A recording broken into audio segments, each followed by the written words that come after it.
Hi friends, this is Tara Kutti YouTube channel. இன்னைக்கு நாம பார்க்க போற வீடியோ PGTRP English அதுல பேகன் எஸ்ஏ. இதுல வந்து பேகனோட டீடைல்ஸ் தான் பார்க்க போறோம். பேகன் பர்த் பாத்தீங்கன்னா 1561, டெத் 1626. நெக்ஸ்ட் இவர் ஒரு இங்கிலீஷ் philosopher, lawyer, essayist.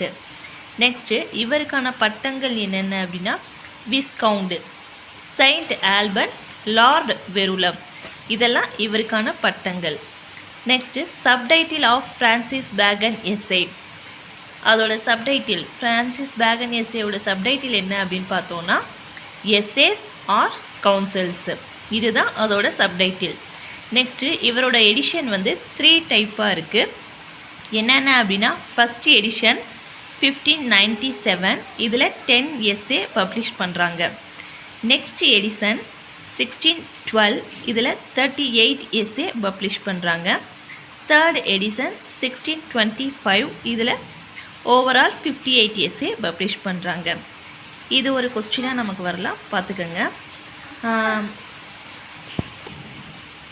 இது வந்து நமக்கு கொஸ்டினாக வரலாம். இப்போது 1597 வந்து அவர் எத்தனை எஸ்ஏ பப்ளிஷ் பண்ணார், இல்லை அப்படின்னா ஃபஸ்ட் எடிஷனில் எத்தனை எஸ்ஏ பப்ளிஷ் பண்ணார், இந்த மாதிரி ஒரு கொஸ்டின்ஸாக நமக்கு கேட்கலாம். வாங்க நெக்ஸ்ட் என்னென்னு பார்ப்போம். Time is the greatest innovator. இது வந்து எந்த ஒர்க்கில் இந்த லைன் வருது அப்படின்னா ஆஃப் இன்னோவேஷன்ஸ் எஸ்ஏ. இவருடைய எஸ்ஏயில் ஆஃப் இன்னோவேஷன்ஸ் எஸ்ஏ அப்படிங்கிறதுல இந்த லைன் வருது. ஓகே, இது ஒரு கொஸ்டினாக கேட்கலாம், பார்த்துக்குங்க. நெக்ஸ்ட்டு ஏ யூட்டோப்பியன் ஒர்க். பேகன்ஸுடைய யூட்டோப்பியன் ஒர்க் என்ன அப்படின்னா த நியூ அட்லாண்டிக்ஸ். இது வந்து ஒரு அன்ஃபினிஷ்டு ஃபேபிள், அதாவது ஒரு இன்கம்ப்ளீட் ஒர்க்காக இருக்குது. இது எதை பற்றி இருக்குது அப்படின்னா பென்சலேம் அப்படிங்கிறது ஒரு பிளேஸு. அந்த பிளேஸில் ஒருத்தர் வந்து விசிட் பண்ணுறாரு, அந்த பிளேஸ்க்கு போகிறாரு. அந்த பிளேஸில் எங்கே போகிறாருன்னா ஒரு சயின்டிஃபிக் ஸ்டடி, அந்த பிளேஸ்க்கு போகிறாரு. அந்த சயின்டிஃபிக் ஸ்டடியோட நேம் என்னன்னு பார்த்தோன்னா சாலோமன்ஸ் ஹவுஸ். இதுதான் அந்த சயின்டிஃபிக் ஸ்டடியோட நேம். நெக்ஸ்ட் என்னது அப்படின்னா அவருடைய மற்ற ஒர்க்ஸு. அவரோட இன்னொரு ஒர்க் என்ன அப்படின்னா 1605 த அட்வான்ஸ்மெண்ட் ஆஃப் லேர்னிங். இதில் வந்து லேர்னிங்கை பற்றி சொல்லியிருப்பார். ஹியூமன் லேர்னிங்கை வந்து 3 டைப்ஸாக பிரிச்சிருப்பார். இந்த அட்வான்ஸ்மெண்ட் ஆஃப் லேர்னிங் இதில் வந்து ஹியூமன் லேர்னிங்கை 3 டைப்ஸாக பிரிச்சிருப்பார். First one history, next poetry, next philosophy. இப்போ ஹிஸ்ட்ரி அப்படின்னாவே நம்ம நிறைய இயர்ஸு, ஒருத்தவங்களுடைய வரலாறு, இது எல்லாம் தான் படிப்போம். அது எல்லாத்தையும் நம்ம ஞாபகம் வச்சுக்கணும். நெக்ஸ்ட்டு பொயட்ரினாவே என்ன, இமேஜினேஷன் தான். நம்ம இமேஜின் பண்ணி சொல்கிறது, ரைட் பண்ணுறது தான் பொயட்ரி. நெக்ஸ்ட்டு ஃபிலாசபிங்கிறது ரீசன். ஓகே, இவருடைய 1605 இவர் ரைட் பண்ணுற ஒர்க் வந்து த அட்வான்ஸ்மெண்ட் ஆஃப் லேர்னிங்.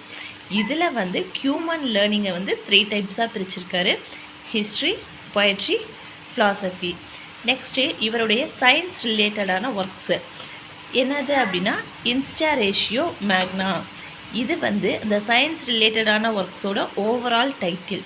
இது வந்து ஒரு பெரிய சீரீஸ் மாதிரி இருக்குது, நிறையா சப்டைட்டில்ஸ் இருக்குது, நிறையா ஒர்க்ஸ் ரைட் பண்ணியிருக்காரு. அதோட ஓவரால் டைட்டில் தான் இன்ஸ்டா ரேஷியோ மேக்னா. அதில் உள்ள சப்டைட்டில்ஸ் என்னென்ன அப்படின்னா டி ஆக்மெண்டிஸ் சைன்டேரியம் 1623, நெக்ஸ்ட்டு நோவம் ஆர்கனம் 1620, நெக்ஸ்ட்டு சில்வரம், இது ஒரு இன்கம்ப்ளீட் ஒர்க். நெக்ஸ்ட்டு ஸ்கேலா இன்டெலெக்சஸ், நெக்ஸ்ட்டு ப்ரோட்ரோமி, 6th ஒன் ஃபிலோசிஃபியா செகுண்டா. இது எல்லாமே அவருடைய ஒர்க்ஸ் தான். இது எல்லாமே எது ரிலேட்டடாக இருக்குன்னா சயின்ஸ் ரிலேட்டடாக இருக்கும். நெக்ஸ்ட்டு பார்த்தோன்னா பேகன்ஸுடைய அதர் ஒர்க்ஸ் என்னென்ன, the wisdom of the ancients written in Latin, next சில்வரம், இது ஆல்ரெடி அந்த சயின்ஸ் ஒர்க்கில் பார்த்தோம். This is nature related work. Next the history of the reign of King Henry the 7th. இது எல்லாமே அவருடைய ஒர்க்ஸ் தான். நெக்ஸ்ட்டு பார்த்தோம் அப்படின்னா John Aubrey writer his famous work. John Aubrey அப்படிங்கிற ரைட்டருடைய ஃபேமஸ் ஒர்க் என்னன்னு பார்த்தோன்னா ப்ரீஃப் லீவ்ஸு. இதில் வந்து ஜான் ஆப்ரே வந்து பேகனை பற்றி என்ன சொல்லியிருப்பார் அப்படின்னா, இவர் வந்து நிமோனியாவில் அஃபெக்ட் பண்ணி இறந்துட்டார் அப்படிங்கிறத மென்ஷன் பண்ணியிருப்பாங்க. நெக்ஸ்ட்டு அதே மாதிரி அலெக்சாண்டர் போப்பு அவர் என்ன சொல்லியிருப்பார்னா, அவருடைய essay and essay on man இதில் இவரை வந்து the wisest the brightest meanest of mankind அப்படின்னு சொல்லியிருப்பார். இதுதான் பேகனை பற்றி இம்பார்ட்டண்டான questions. Okay friends, thank you. Friends, நானும் உங்களை மாதிரி பிஜிடிஆர்பிக்கு ப்ரிப்பேர் பண்ணிக்கிட்டு தான் இருக்கேன். ஸோ நான் நோட்ஸ் எடுத்ததில் இம்பார்ட்டண்டானது எனக்கு என்னென்னு தோணுச்சோ அதெல்லாம் தான் உங்களுக்கு சொல்லியிருக்கேன். இதை தவிர நீங்கள் யாரெல்லாம் பிஜிடிஆர்பிக்கு ப்ரிப்பேர் பண்ணுறீங்க, இதை தவிர வேறு ஏதாவது இதில் இம்பார்ட்டன்ட் இருந்தது அப்படின்னா நீங்களும் கீழே கமெண்ட்ஸில் சொல்லுங்கள். நம்மளோட சேனலில் பிஜிடிஆர்பி இம்பார்ட்டன்ட் கொஸ்டின்ஸ் அப்லோட் பண்ணுறோம். நம்ம சேனலை சப்ஸ்கிரைப் பண்ணி பாருங்கள். தேங்க்யூ.